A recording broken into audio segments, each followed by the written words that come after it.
D'abord, frères et sœurs, je voudrais vous saluer et vous dire ma joie de rester en communication et en communion avec vous tous.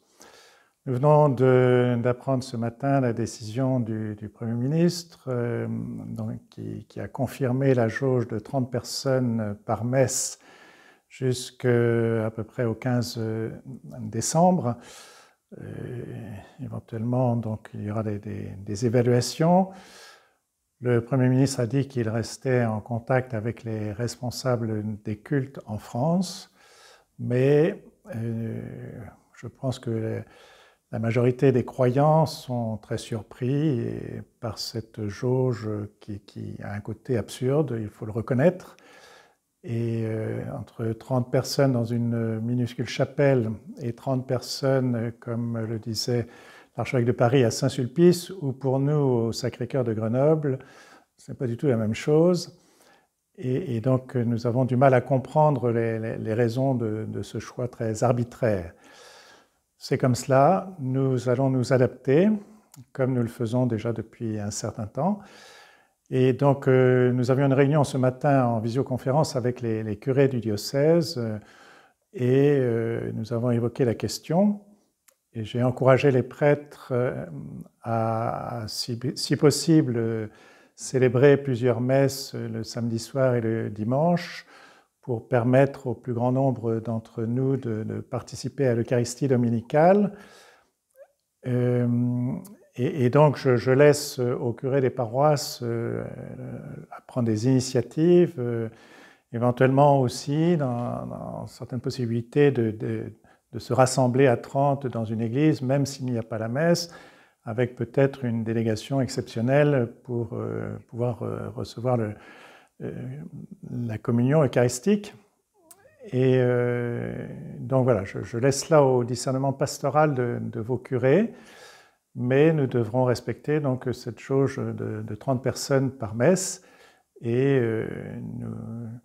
nous prions, nous continuons à prier le Seigneur pour que d'une part la pandémie disparaisse, j'y reviendrai, et d'autre part pour que nous puissions dans ces circonstances très précises continuer à grandir dans la foi, l'espérance et la charité.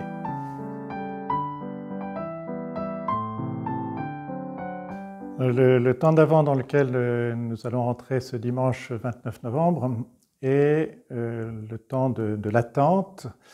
Le mot Avant, vous le savez, je vous le rappelle, vient du latin adventus, qui veut dire l'arrivée ou l'avènement. Et donc nous attendons l'avènement du salut, l'avènement du Christ. Nous attendons donc l'accomplissement des promesses de Dieu et par la venue de son Fils, mais bien sûr la première venue, mais aussi la venue glorieuse du Christ à la fin des temps. Et donc c'est un temps pour nous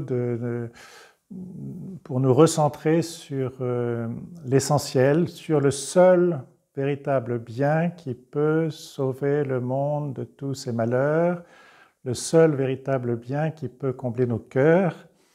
Et donc le temps de l'Avent est le temps de recentrer notre attente, notre espérance, nos désirs sur le bien essentiel, qui est Jésus le Fils de Dieu, notre Sauveur, qui nous a libérés de la mort et qui nous conduit au royaume, qui nous conduit dans la gloire de Dieu. Et donc c'est le temps de la purification des désirs, c'est le temps de faire grandir en nous ce que une oraison du lundi de la deuxième semaine du temps de l'Avent dit. Elle parle des désirs purs, des désirs forts. Et donc oui, c'est le temps du désir, des désirs purs, des désirs forts, pour encore une fois nous recentrer sur le véritable bien. Et donc de ce point de vue-là, c'est un temps de jeûne pour relativiser les autres biens par rapport à ce bien unique qui, encore une fois, seul peut combler notre cœur, seul peut résoudre tous les problèmes de l'humanité et du monde.